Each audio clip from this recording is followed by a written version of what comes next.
Welcome to Tiki Man of the Viking podcast. And he is Tiki Man. I am H.B. Barlow, the historical crime fiction author of the Wichita Chronicles, the most recent of which, The End of the Treachery. And he, of course, is the Viking. I am William Bryan Johnson, author of Hell to Pay, The Dark Cry of Aristed, and coming very soon, Middle-Aged Man in a Trash Can. Very soon? You have a Very new book coming soon. out?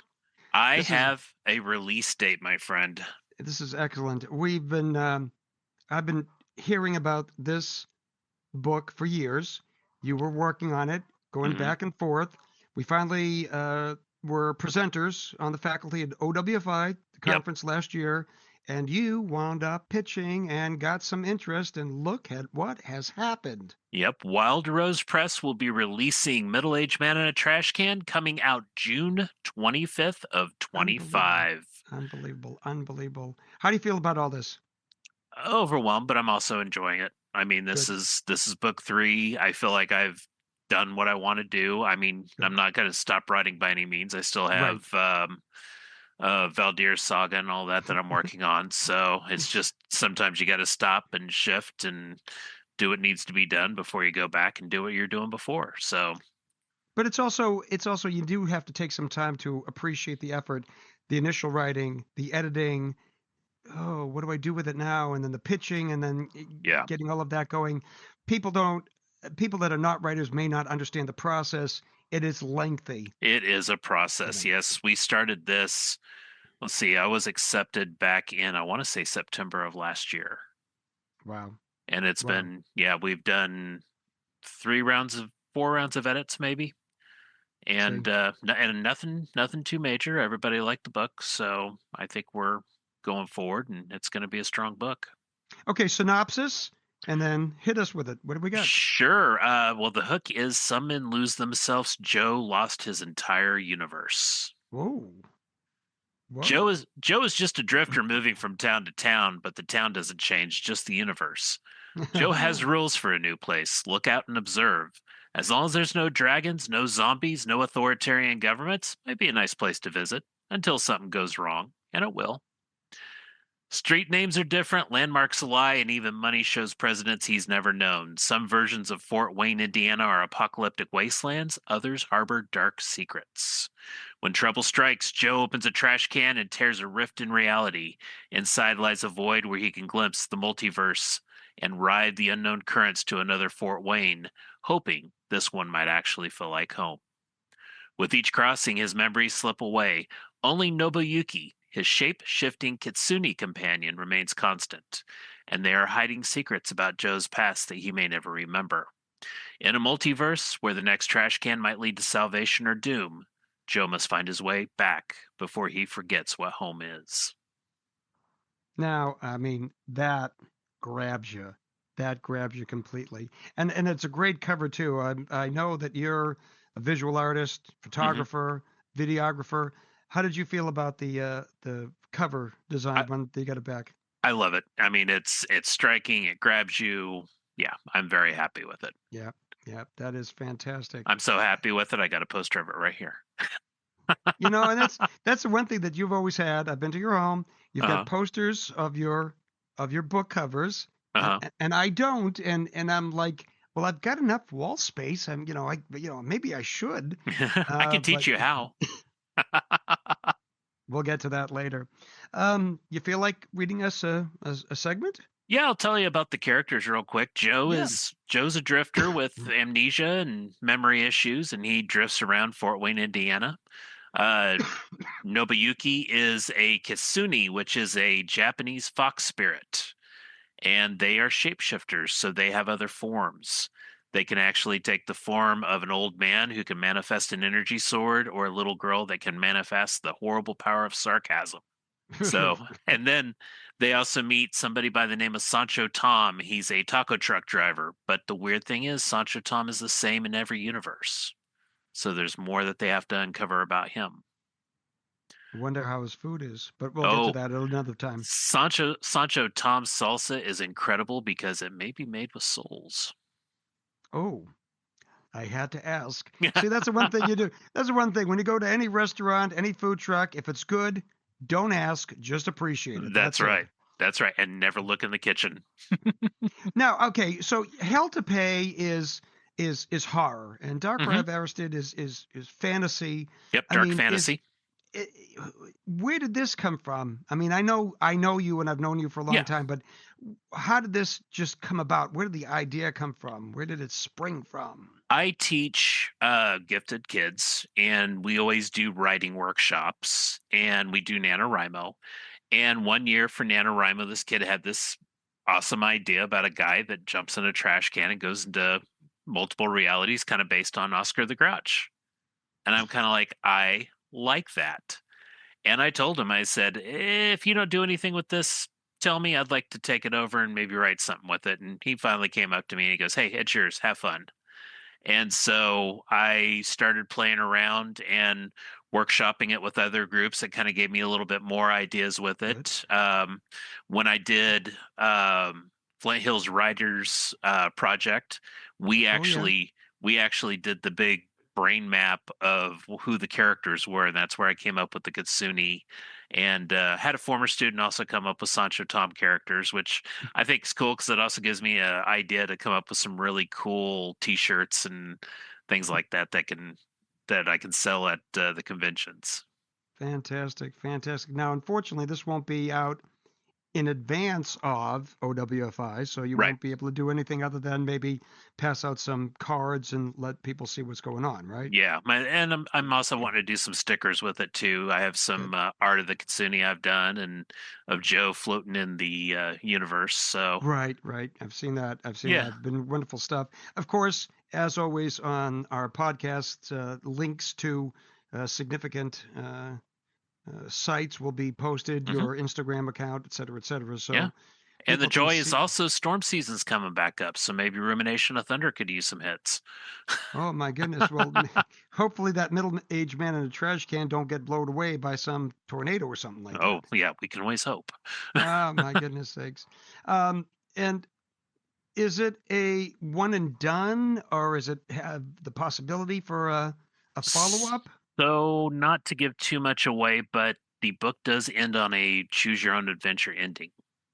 And with the choose your own adventure ending, there are three distinct endings that I could essentially write three different sequels for. Wow.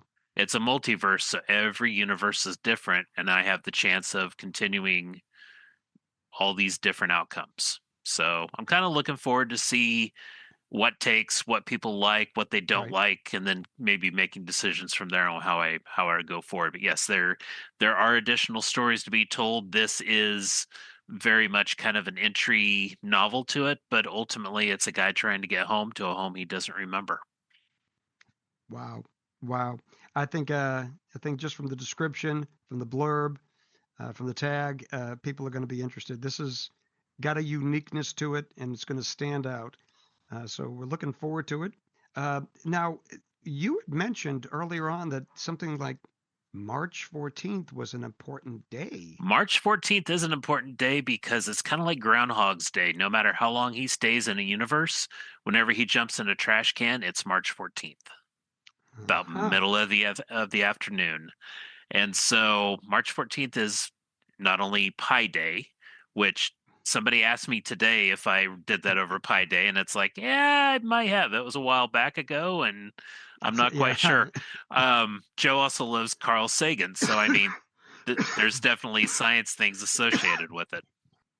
You can't help but think so, given the fact that it is a multiverse. Yeah, and there is a lot of science in the science fiction of this. I love physics. I love space physics, so I try to put some science into it as well as just sheer fantasy of a little fox spirit running around. Well, I am a little bit older than a middle-aged man. I'm an older man, but I can see myself being in a trash can and presenting myself photographically to you for use. Tiki man in a trash can. Maybe we'll go on that approach, but you can run with it as you please. A book in one hand and a mai tai in the other. There you go. There you go. So you're ready to read a section for I us? am. I'm just going to go ahead and read from the beginning of the book. Yeah. Okay. Here it is. Middle-aged man in a trash can, Mr. William Bryan Johnson. The Viking. There are rules for a new world. Peek out of a trash can and watch for anything odd. People that walk with a limp, that look dead, dragons, lizard folk that hide in the shadows, or the most dangerous world, a little girl with the bottomless black eyes that won't stop staring you when all life around her is gone. This world smells like burning metal and it feels a little warm to the touch. That's a bad sign. The first peak is an orange sky like we're in the middle of a forest fire. The second peak shows a typical empty alley with a ton of full trash receptacles, another bad sign that no one has picked up the trash in a while. No dragons or lizard people, check. Hot air blew in like a windy summer day, odd that it's early spring. The hot wind doesn't help with the sour tang and the sickly sweet smell of trash. People scream in the distance, that's a no go. Nobuyuki, be careful, it's on fire. A white flash of supernatural fur flew up my back and out. They disappear over the high rise building within seconds. Nobuyuki is my companion on this journey.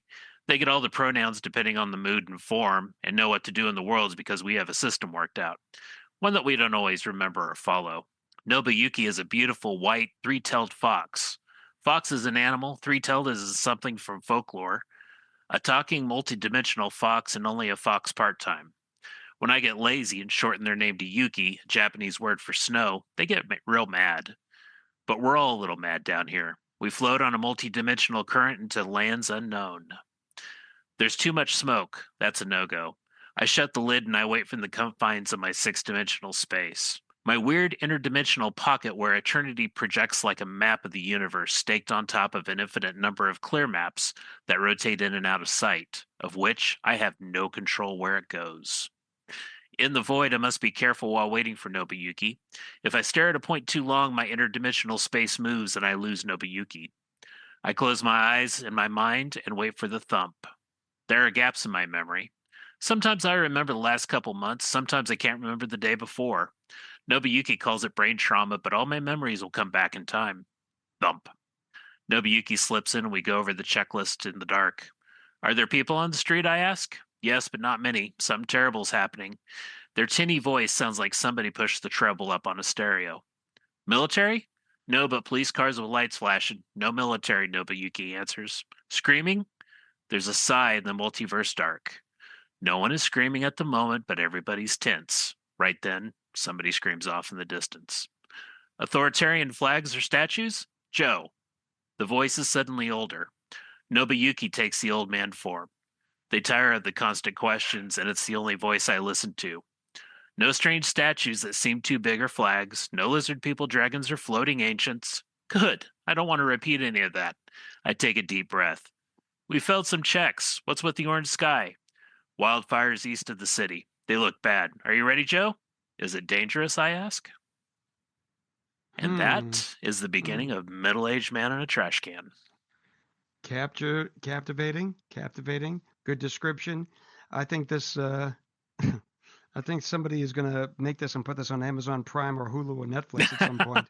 It's open for options, so It's yeah, well, yeah. We're as writers, it's like yeah, we're not going to hold back. This is really exciting. We've been what are we 4 months short of 2 years on this podcast, uh-huh. and Almost it's episode 40. and we're talking about another book that you published. We had Dark Cry on one Mm-hmm. episode. This is exciting because for us, it's always been about celebrating and talking to creatives about their process. And we often forget, you and I are creatives and we have our own process. And this is great. Mm-hmm. I'm thrilled for you. Um, I think the story is completely different than anything I've known you've ever written before. Thank you. And I'm excited about it myself. Maybe I can get an autographed copy at some point. Yeah, we'll see. We'll see how that goes. See how that goes. So again, it's the Wild Rose Press. Uh-huh. It's going to be through Wild Rose Press. Okay. Release date is going to be June 25th of 2025. Is there a pre-order date at this time? There will be pre-orders opened up about 10 weeks before it goes live, which means it'll be around April 15th. And if you stay listening to my social media under the Weather Viking, I will make sure that I get that out there. Perfect. Perfect. Folks, check it out. And we congratulate Brian on his efforts. And this is not, like he said, this is something to be celebrated, but it's not the end because we both have this passion for what we do and for being Mhm. creative. And we're going to keep going on and on. A And that's reminder. And that's one thing I'll say about the podcast is, if anything, it's got me talking about writing. And when we talk about writing, I got to write. Feels good. We will be attending OWFI again this year. We won't be on the faculty, but we'll be there. It is from May 1st to May 3rd at Oklahoma City. It's owfi.org. Check it out. Tiki Man and the Viking will be there as attendees, but we'll also be talking with folks. Love to find out what you're working on. And hey, you never know, you might wind up being interviewed on a podcast. Stay true, true believer. Absolutely. Thank you, folks, for listening. And as we always say at the end of our podcasts, read a book. Read a book. Read our books. Read our books while you're at it. Yeah, there you go. Folks, thanks for listening. Have a great night. And take care. Bye-bye. Tiki Man and the Viking podcast brought to you by Rumination of Thunder Media. The following intro and outro music was used for this media project. The music Find Them by Alexander Nakrata. Free download from filmmusic.io.